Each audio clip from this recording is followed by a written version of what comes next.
नमस्कार। दिन भर की बड़ी खबरों के विश्लेषण के कार्यक्रम सुनिए सच में आपका स्वागत है। मैं हूं मुकेश कुमार। तो दोस्तों, शुरू करते हैं आज का सुनिए सच। आज की खास खबरों पर नजर डालते हुए, आंदोलन को मंत्रियों द्वारा बदनाम किए जाने से किसान नाराज। किसानों ने आंदोलन किया तेज, जबरन फ्री कराए टोल प्लाजा। आंदोलन पर सरकार द्वारा बांटी गई खबरें चला रहे हैं न्यूज चैनल। प्रणब दा ने लिखा, उनके राष्ट्रपति बनते ही कांग्रेस भटक गई। आपातकाल लगाने की कोशिश में है केंद्र सरकार, टीएमसी का आरोप। खास खबरों पर नजर डालने के बाद अब वक्त है बड़ी खबरों के विस्तार से विश्लेषण का। लेकिन उसके पहले आपसे गुजारिश है कि सत्य हिंदी का जो ऐप है उसको आप तुरंत डाउनलोड कर लें। आप चाहें तो गूगल प्ले स्टोर पर जाकर इसको डाउनलोड कर सकते हैं, या फिर इस वीडियो के साथ दिए गए डिस्क्रिप्शन में इसके लिए एक लिंक है, उसको क्लिक करके आप इसे डाउनलोड कर सकते हैं। आपको ये डाउनलोड करना चाहिए ताकि सत्य हिंदी आप आसानी से देख सकें। इसके अलावा हमारी एक और गुजारिश है, और वो यही है कि सच्ची और पक्की खबरें देखने के लिए ज़रूरी है कि स्वतंत्र पत्रकारिता मजबूत हो। आप उसकी ताकत बनिए, उसके साथ आइए। सत्य हिंदी की सदस्यता योजना इसी दिशा में एक बड़ा कदम है। इसमें आर्थिक योगदान देकर आप स्वतंत्र पत्रकारिता को मजबूती प्रदान कर सकते हैं। इसके लिए इस वीडियो के साथ दिए गए डिस्क्रिप्शन में जाइए, उसमें एक लिंक है, उसको क्लिक कीजिए। लिंक को क्लिक करेंगे तो आपके सामने सदस्यता योजना का पूरा ब्यौरा आ जाएगा और आप उसमें से अपने मन माफिक कोई भी सदस्यता अपने लिए चुन सकेंगे। हमें उम्मीद है कि सत्य हिंदी को बढ़ावा देने के लिए, उसका समर्थन करने के लिए आप ये 2 जरूरी कदम जरूर उठाएंगे। तो आइए अब सिलसिला शुरू करते हैं। आज की बड़ी खबरों के विश्लेषण का सबसे पहले लेते हैं आज की सबसे अहम खबर। किसानों के तेज होते आंदोलन के बीच अब किसानों के आंदोलन को जनता की नजर में देश विरोधी साबित करने की कोशिशें की जा रही हैं, और ये कोशिशें सरकार के मंत्रियों की ओर से होने लगी हैं। अब किसान आंदोलन को लेकर केंद्रीय रेल मंत्री पीयूष गोयल ने कहा है कि ये आंदोलन ज्यादातर लेफ्टिस्टों और माओवादियों के हाथ में चला गया है। ये वामपंथी दल अपना एजेंडा चलाना चाहते हैं। गोयल ने किसानों से अपील की है कि वे उनके बहकावे में न आकर सरकार से बातचीत करें। इससे पहले बीजेपी के कई मंत्री और नेता इस आंदोलन के पीछे पाकिस्तान और चीन का हाथ बता चुके हैं। ऐसे कहने वाले हरियाणा के कृषि मंत्री जेपी दलाल और केंद्रीय मंत्री राव साहेब दानवे हैं। इसके अलावा इसको टुकड़े टुकड़े गैंग भी कहा गया है। वहीं किसानों ने इसका जवाब दिया है। किसानों का कहना है कि अगर आंदोलन में ऐसे लोग सरकार को दिख रहे हैं तो वो उनको जेल में डाल दे। इसके अलावा कभी बीजेपी की सहयोगी रही शिरोमणि अकाली दल ने भी आंदोलन को लेकर केंद्रीय मंत्रियों की बयानबाजी पर नाराजगी जताई है। सुखबीर सिंह बादल ने कहा है कि ऐसे बयान देने वाले केंद्रीय मंत्रियों को सार्वजनिक रूप से माफी मांगनी चाहिए। बादल ने कहा, केंद्र सरकार इस आंदोलन को खालिस्तानियों और राजनीतिक दलों का बताकर बदनाम करना चाह रही है। दुर्भाग्यपूर्ण है कि जब वे उन्हें एंटी नेशनल कहते हैं किसानों को, तो कोई असहमति भी नहीं जताता। ऐसे बयान देने वाले मंत्रियों को सार्वजनिक रूप से माफी मांगनी चाहिए। हम केंद्र के रवैये और ऐसे बयानों की निंदा करते हैं। इसके अलावा कांग्रेस ने कहा कि सरकार को अपने विरोधियों को माओवादी और देशद्रोही करने की नीति बना ली है। सरकार ने किसी को भी माओवादी और देशद्रोही घोषित कर देती है सरकार। तो ये लगातार एक अभियान चल रहा है सरकार की तरफ से, संघ परिवार की तरफ से, कि इस आंदोलन को कैसे बदनाम किया जाए, कैसे अलगाववादियों से जोड़ दिया जाए, कैसे उन्हें देशद्रोही ठहरा दिया जाए, और कैसे ये साबित कर दिया जाए कि ये देश विरोधी है, देश के खिलाफ आंदोलन है। लेकिन और अभी हाल में इसमें जो पीयूष गोयल साहब जो केंद्रीय मंत्री हैं, उन्होंने ये और जोड़ दिया कि ये वामपंथियों और माओवादियों का आंदोलन है। ये गलत बात है। ये सरासर सरकार टकराव के रास्ते पर जा रही किसानों के साथ, उनको बदनाम करके उनको उकसा रही है, उनको उत्तेजित कर रही है, और इससे समाधान नहीं निकलेगा। जो केंद्र सत्ता पर बैठती है सरकार, उसे ज्यादा सावधानी से बोलना चाहिए। इस तरह के अनाप शनाप बयान नहीं देना चाहिए। हाल में जब ह्यूमन राइट्स डे था तो उसमें एक जगह पर कई जो आंदोलनकारी थे उन्होंने बहुत सारे पोस्टर ले रखे थे और जो देश भर में ऐसी गिरफ्तारियां हुई हैं जो विवादास्पद हैं, जिनके बारे में स्पष्ट तौर से लग रहा है कि सरकार ने दुराग्रहों से पीड़ित होकर उनको अरेस्ट किया है, उनकी सुनवाई नहीं हो रही, उनको बेल नहीं होने दी जा रही है, उनके समर्थन में पोस्टर लिए थे, जो कि कतई गलत नहीं है। एक लोकतंत्र में ये हर एक को हक है कि वो अपनी आवाज़ को बुलंद कर सके, अपने प्रतिरोध को जाहिर कर सके। दूसरी बात, जो सरकार ये कह रही कि इस आंदोलन में वामपंथी घुस गए हैं, तो इसमें बुराई क्या है? किसी भी आंदोलन में कोई भी दल, कोई भी राजनीतिक कार्यकर्ता जुड़ते हैं तो कोई बुराई नहीं। जब अन्ना का आंदोलन हुआ था तो पूरा संघ परिवार उसमें जुड़ गया था, तो तब क्या वो देशद्रोह था? वामपंथी क्या इस देश के नागरिक नहीं है या इस देश की राजनीति के हिस्सा नहीं है? वो क्या वामपंथी का आप टैग लगा देंगे तो वो देश विरोधी हो जाएंगे, देशद्रोही हो जाएंगे? तो ये सरकार जिस तरह का नैरेटिव लगातार 6 साल से चला रही है कि आपका जो विरोध करता है वो सारे लोग देशद्रोही हैं और आप अकेले देशभक्त हैं, आप देशभक्ति की सर्टिफिकेट बांटने वाले बन गए हैं, ये कतई स्वीकार नहीं हो सकता किसी भी लोकतंत्र में। तो सरकार एक नकारात्मक प्रोपेगेंडा के जरिए किसान आंदोलन को बदनाम करने की कोशिश कर रही है और उसका विरोध भी शुरू हो गया है। किसान भी भड़के हुए हैं और किसानों के जो हमदर्द राजनीतिक दल हैं या उनकी मांगों से सहमत राजनीतिक दल हैं वो भी उनके साथ आ रहे हैं। तो ये सरकार अपने पैरों पर कुल्हाड़ी भी मार रही है, क्योंकि आगे चलकर उसे इसके नतीजे भुगतने पड़ सकते हैं। ये अगर आंदोलन आगे चलकर उग्र होता है और सरकार के इस भड़काऊ इस तरह के बयानों से उसमें हिंसा पैदा होती है तो इसके लिए और कोई नहीं, सरकार जिम्मेदार होगी। लेकिन शायद सरकार जानबूझकर भड़का रही है, जानबूझकर कोशिश कर रही है कि ये आंदोलन हिंसक हो जाए और हिंसा हो तो सरकार उसमें बल प्रयोग करने की उसे छूट मिल जाए और वो उसे कुचल डाले। तो ये भी राज्य सरकारों की नीतियां होती हैं जिसमें जानबूझकर इस तरह की चीजें की जाती हैं। तो इसको ध्यान में रखते हुए किसानों को भी बहुत संयम से, धैर्य से आगे बढ़ना पड़ेगा अगर उन्हें अपनी मांगें मनवानी है, क्योंकि केंद्र सरकार और सत्ता में जो काबिज दल होते हैं, चाहे ये सरकार हो चाहे कोई और सरकार हो, ये सरकार थोड़ा ज़्यादा है। पिछली सरकार थोड़ा उदार थी और वो सहन कर जाती थी कि रामलीला मैदान में 10 दिन तक और लाखों लोग आते जाते रहे, लेकिन उसने बर्दाश्त किया, उनकी मांगों को कंसीडर किया, लोकपाल बिल स्वीकार किया। यहाँ तो लोकपाल बने बनाए लोकपाल को भी लागू नहीं किया इस सरकार ने। और अब हम देख रहे हैं कि किसानों की जायज़ मांग के बारे में उसका रवैया कितना नकारात्मक है। अगली खबर लेते हैं। 3 नए कृषि कानूनों को वापस लेने की मांग पर अड़े किसानों ने न केवल सरकार का संशोधन प्रस्ताव फिर से ठुकरा दिया है, बल्कि उनका आंदोलन भी तेज कर दिया है। शनिवार को सभी टोल फ्री करने के किसान संगठनों के आह्वान का असर अलग अलग राज्यों में दिखाई दिया। किसानों ने अंबाला में शंभू टोल प्लाजा को फ्री कर दिया है। इसके अलावा करनाल में बस्तारा टोल प्लाजा को भी शुक्रवार रात से ही टोल फ्री कर दिया गया है। किसानों के आंदोलन को देखते हुए हरियाणा के पलवल, फरीदाबाद और दिल्ली जयपुर हाईवे पर बड़ी संख्या में पुलिस कर्मियों को तैनात किया गया है। उत्तर प्रदेश में सभी 130 टोल प्लाजा पर पुलिसकर्मी तैनात हैं। दिल्ली से सटे यूपी के गौतम बुद्ध नगर, गाजियाबाद और मेरठ और हापुड़ में भी इसका असर देखने को मिला है। गौतम बुद्ध नगर के सभी टोल प्लाजा पर किसानों ने सुबह ही कब्जा कर लिया और उसे जबरन फ्री करवा दिया। वहीं दूसरी ओर योगेंद्र यादव ने कहा है कि जयपुर दिल्ली हाईवे पर किसानों का दिल्ली मार्च रविवार 13 दिसंबर को शाहजहांपुर बॉर्डर से शुरू होगा। आज राजस्थान और हरियाणा के किसान कोटपुतली और बहरोड़ में एकत्रित होंगे। इसके अलावा 14 दिसंबर को किसानों ने आह्वान किया है कि वो देश भर में धरना देंगे।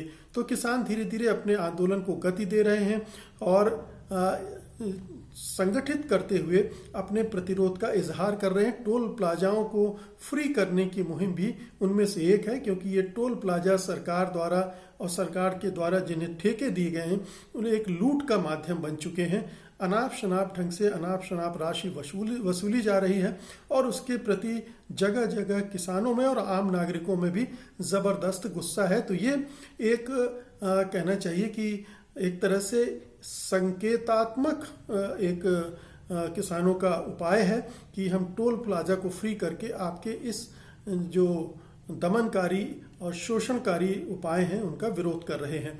तो विरोध के और नए तरीके ईजाद कर रहे हैं किसान आंदोलन वाले, और ये धीरे धीरे और सामने आएगा। 14 दिसंबर को एक बड़ा राष्ट्रव्यापी प्रदर्शन भी है। ये किसानों के हजारों किसान अपने ट्रैक्टर और ट्रालियों के साथ दिल्ली की तरफ आ भी रहे हैं, तो उनकी तादाद भी लगातार बढ़ती जा रही है। तो ये एक संकेत है कि एक तरफ किसानों का आंदोलन लगातार मजबूत हो रहा है और जड़ों तक जा रहा है, और दूसरी तरफ सरकार टकराव के रास्ते पर आगे बढ़ रही है, आंदोलन को बदनाम करने की कोशिश कर रही है, एफआईआर कर रही है और तमाम तरह के ऐसे उपाय कर रही है जिनसे किसानों को परेशानी हो और किसान भड़क जाए और उसे ताकत का इस्तेमाल करने का मौका मिले। अगली खबर लेते हैं। 2014 के बाद से मेन स्ट्रीम मीडिया पर आरोप लगता रहा है कि वो सरकार के निर्देश के अनुसार ही खबरें चलाता है। अब इस मामले की तस्दीक करता एक ताज़ा वाकया सामने आया है, जिसमें कम से कम 3 चैनलों ने सरकार द्वारा भेजी गई खबरों को चलाया है। ये खबरें प्लांटेड खबरें कहलाती हैं। सरकार के द्वारा सुझाई गई खबरें उन्होंने की और चलाई हैं। ये प्लांटेड खबरें चैनलों ने भ्रामक ढंग से दिखाई। दरअसल गत 3 दिसंबर को मीडिया के कई पत्रकारों को व्हाट्सएप पर प्रकाश जावड़ेकर के कार्यालय से एक सूची भेजी गई। सूची के अलावा भेजे गए दस्तावेजों में एक ऐसा डॉक्यूमेंट भी था जिसमें लिखा था, नए कृषि अध्यादेशों के बाद कुछ किसान उत्पादक संगठनों की सफलता की कहानी। इसमें कृषि कानूनों के फायदों के बारे में बताया गया था। इसमें इन संगठनों के फोन नंबर आदि भी दिए गए थे। दूसरे डॉक्यूमेंट में देश भर के 25 ऐसे किसानों के नाम थे जिन्हें नए कृषि कानूनों के बाद कथित रूप से फायदा हुआ है। इसमें इन किसानों के मोबाइल नंबर भी थे। तीसरे दस्तावेज में फार्मर फीडबैक लिखा गया था। इसमें 8 किसानों के नाम थे और बताया गया था कि कृषि कानूनों से किस तरह इन किसानों का काम बेहतर हुआ है। इसके अगले ही दिन 4 दिसंबर को भारत के बड़े मीडिया समूह टीवी टुडे नेटवर्क के अंग्रेजी न्यूज चैनल इंडिया टुडे ने एक खबर अपनी वेबसाइट पर दिखाई। इस खबर में नए कृषि कानूनों से कुछ किसानों को फायदा होने की बात कही गई और बाद में 7 दिसंबर को इस खबर को प्राइम टाइम शो में भी दिखाया गया। दिलचस्प बात यह रही कि इंडिया टुडे ने अपनी रिपोर्ट में जिन किसानों को दिखाया उनके नाम जावड़ेकर के कार्यालय की ओर से भेजी गई सूची में थे। इंडिया टुडे की खबर में कहा गया कि नए कृषि कानूनों ने किसानों को ज्यादा आजादी दी है और उनका मुनाफा भी बढ़ा है। उत्तराखंड के रुड़की के एक किसान मनमोहन भारद्वाज ने इंडिया टुडे से कहा कि ये कानून किसानों के हित में है, लेकिन दिक्कत यह है कि हमारे देश में राजनीति बहुत है और लोग विपक्ष में हैं। वे सत्ता में बैठे लोगों को हटाने के लिए इकट्ठे हो गए हैं। चैनल के एंकर राहुल कंवल ने इस खबर को ट्वीट किया। इसके अलावा सरकारी चैनल डीडी न्यूज और CNN IBN ने भी इन्हीं किसानों की बाइट दिखाई। एक किसान की बाइट को जावड़ेकर ने ट्वीट भी किया। तो सरकार जो कानून उसने बनाए हैं उसको सही ठहराने के लिए, किसानों के फायदे में है ये बताने के लिए फर्जी खबरें गढ़ रही है और उनको चैनलों में प्लांट कर रही है। और जो चैनल हैं वो भी सरकार द्वारा मिल रही इस तरह की सूचनाओं का बगैर क्रॉस चेक किए इस्तेमाल कर रहे हैं और वो प्रचारात्मक बाइट दिखा रहे हैं। ये विशुद्ध रूप से एक प्रोपेगेंडा है सरकार का, जो दूरदर्शन तो कर ही रहा है। दूरदर्शन तो सरकारी चैनल है, वो इसके अलावा और कुछ करता भी नहीं है सिवाय सरकारी प्रोपेगेंडा के। उसके पास और कोई दूसरा एजेंडा नहीं है। लेकिन जो प्राइवेट न्यूज़ चैनल है जिसे हम मेन स्ट्रीम मीडिया कहते हैं, उससे उम्मीद की जाती है कि वो सरकार द्वारा प्लांटेड खबरों को नहीं दिखाएगा, वो खुद अपने दिमाग से खबरें बनाएगा और स्वतंत्र और निष्पक्ष ढंग से खबरों को पेश करेगा। लेकिन यहाँ हम देख रहे हैं कि तमाम चैनल प्रकाश जावड़ेकर के मंत्रालय से आई सूची से नाम उठाते हैं, उसमें दिए गए जो जानकारियां हैं उनका इस्तेमाल करते हैं और उसी आधार पर खबरें बनाकर बड़े उत्साह से दिखाते हैं। और इन चैनलों के editor Rahul Kanwal India today के एडिटर भी हैं, उन्होंने उसको ट्वीट भी किया ये बताते हुए कि बड़ा किसानों को फायदा हो रहा है। तो ये पूरा हमारे जो मीडिया है, गोदी मीडिया है, उसका चरित्र इसमें साफ साफ दिख रहा है। ये खबर तो पकड़ी गई है, लेकिन ऐसी सैकड़ों हजारों खबरें ऐसी होंगी जो सरकार की तरफ से आती होंगी और चैनल चुपचाप उन्हें दिखाते होंगे, जो कहीं व्हाट्सएप में शेयर नहीं होती होंगी और सीधे चैनलों के दफ्तर में पहुंचती होंगी और चैनलों के संपादक उन्हें हूबहू दिखाते होंगे। तो ये जो खबर है, जो ये पर्दाफाश हुआ है, बेनकाब हुआ है, ये हमें यही एक बार और स्पष्ट रूप से बताता है कि ये हमारा जो गोदी मीडिया है वो दरअसल क्या कर रहा है। इस समय वो भी सरकार के साथ किसानों को बदनाम करने में जुटा हुआ है। अगली खबर लेते हैं। बीजेपी अध्यक्ष जेपी नड्डा के काफिले पर पथराव के बाद तृणमूल कांग्रेस और भाजपा के बीच तनातनी बढ़ गई है। ममता बनर्जी की पार्टी तृणमूल कांग्रेस ने शनिवार को आरोप लगाया कि गृह मंत्री अमित शाह राज्य के आईएएस और आईपीएस के अधिकारियों को डराकर बंगाल में अप्रत्यक्ष रूप से आपातकाल लगाने की कोशिश कर रहे हैं। तृणमूल सांसद कल्याण बनर्जी ने केंद्रीय गृह सचिव अजय भल्ला को लिखी चिट्ठी में गृह मंत्रालय के शुक्रवार के पत्र का विरोध किया है, जिसमें बंगाल के मुख्य सचिव समेत 3 आईपीएस अधिकारियों को डेपुटेशन पर दिल्ली बुलाया गया है। बनर्जी ने कहा, अधिकारियों को डेपुटेशन पर भेजना गृह मंत्रालय द्वारा दबाव डालने की रणनीति है। ऐसा करके राज्य में इमरजेंसी जैसी स्थितियां पैदा की जा रही हैं। बनर्जी ने 10 दिसंबर को जेपी नड्डा के काफिले पर हुए पथराव के लिए उन्हें ही दोषी ठहराते हुए दावा किया कि नड्डा के काफिले में बीजेपी का झंडा लगी 50 मोटरसाइकिलें और 30 कारें थी। बनर्जी ने अपने पत्र में लिखा, 10 दिसंबर को तीनों अधिकारियों को घटनास्थल के पास ही तैनात किया गया था। आपका इरादा साफ है कि आप उन्हें प्रतिनियुक्ति पर बुलाकर इन अधिकारियों पर दबाव बनाना चाहते हैं। तृणमूल कांग्रेस के सांसद ने आरोप लगाया कि केंद्र का पश्चिम बंगाल के शीर्ष नौकरशाह और डीजीपी को सम्मन भेजना राजनीतिक मकसद से प्रेरित है। तो जहां तक इस पूरे घटना का मामला है, जेपी नड्डा पर हमला वाकई में हुआ था या नहीं हुआ था, किया था, करवाया गया था, खुद किया गया था, इस बारे में अभी किसी को पक्की जानकारी नहीं है।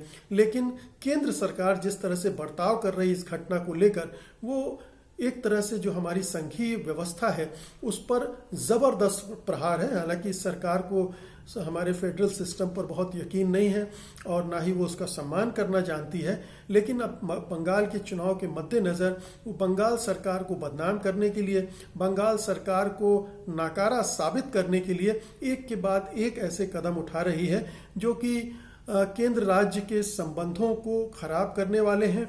और दूसरी बात यह है कि केंद्र अपने अधिकारों का दुरुपयोग कर रहा है बुरी तरह से।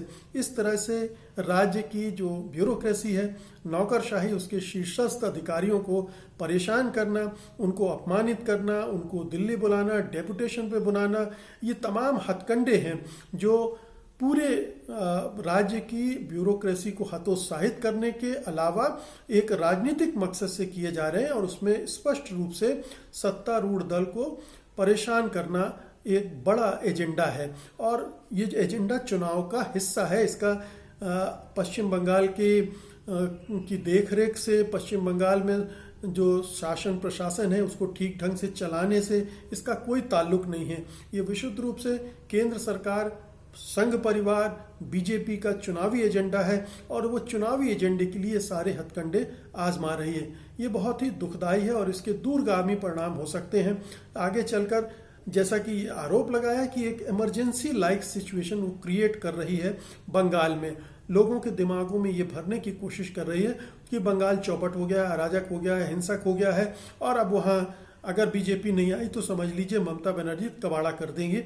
ये एक धारणा बनाने की कोशिश कर रही है, एक नैरेटिव डेवलप करने की कोशिश सरकार की तरफ से की जा रही, जो कि बहुत ही शर्मनाक है। और अब आज की अंतिम खबर लेते हैं। बेहद खराब दौर से गुजर रही कांग्रेस की मुश्किलें दिवंगत राष्ट्रपति और पार्टी के वरिष्ठ नेता प्रणब मुखर्जी की आने वाली किताब के कारण और बढ़ सकती हैं। जनवरी में आने वाली मुखर्जी की किताब द प्रेसिडेंशियल ईयर्स में लिखी कुछ बातें सामने आई हैं, जिसके बाद उठने वाले सवालों के कारण पार्टी को मुश्किलें पड़ सकती हैं। प्रणब मुखर्जी ने किताब में लिखा है कि 2014 में पार्टी को मिली हार के लिए पूर्व प्रधानमंत्री मनमोहन सिंह और कांग्रेस अध्यक्ष सोनिया गांधी जिम्मेदार थे। उन्होंने कहा, मुझे ऐसा लगता है कि मेरे राष्ट्रपति बनने के बाद पार्टी के नेतृत्व ने राजनीतिक लक्ष्य को लेकर काम नहीं किया है। मनमोहन सरकार में वित्त मंत्री रहे मुखर्जी ने लिखा है कि सोनिया गांधी पार्टी के मामलों को सुलझाने में सक्षम नहीं थी, जबकि मनमोहन सिंह की सदन से लंबी और गैर हाजिरी की वजह से उनका सांसदों के साथ कोई संपर्क ही नहीं हो पाता था। मुखर्जी ने अपनी किताब में मनमोहन सिंह और नरेंद्र मोदी की तुलना की है। उन्होंने लिखा है, जहां डॉक्टर मनमोहन सिंह गठबंधन को बचाने के लिए परेशान रहते थे और इससे सरकार के कामकाज पर असर पड़ता था, जबकि मोदी अपने कार्यकाल में तानाशाह की तरह काम करते दिखाई दिए और इससे सरकार, विधायिका और न्यायपालिका के बीच रिश्ते खराब हुए। सूत्रों के मुताबिक इस किताब में मोदी के कई राज्यों में राष्ट्रपति शासन के लगाने के विवादास्पद फैसलों और नोटबंदी का भी जिक्र है। तो दो चीजें हैं, एक तो कांग्रेस के बारे में प्रणब मुखर्जी का अपना आकलन है और वो उससे कोई असहमत भी नहीं हो सकता, क्योंकि जिस ढंग से कांग्रेस पार्टी पिछले 10 सालों से चल रही है, खासतौर से 2012 के बाद से चल रही है, वो सबकी नज़रों में है। सब ने देखा कि मनमोहन सिंह बहुत इफेक्टिव प्रधानमंत्री नहीं थे आखिरी दौर में और सोनिया गांधी की भी पार्टी पर पकड़ कमज़ोर हो रही थी।